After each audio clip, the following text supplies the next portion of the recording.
ওম অখণ্ড সংহিতা বা অখণ্ড মণ্ডলেশ্বর শ্রী শ্রীমৎ স্বামী স্বরূপানন্দ পরমহংসদেবের উপদেশ বাণী, সপ্তদশ খণ্ডের 1390 সনের ভাদ্র সংস্করণ হতে পাঠ। খ্রিস্টান বা মুসলমানেরা যখন কোনো প্রকার ধর্মকার্য করবেন আর সেই দৃশ্য যখন তোমাদের চোখে পড়বে, তখন তোমরা কি করবে এই প্রশ্নই তো অনাবশ্যক।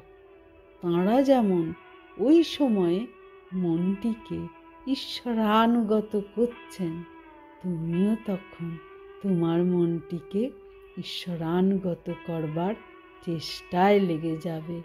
তবে চেষ্টাটি করবে তোমার স্বকীয় ধর্মের নিয়মানুসারে।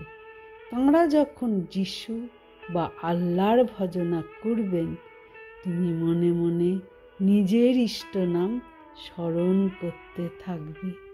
হরি ওম।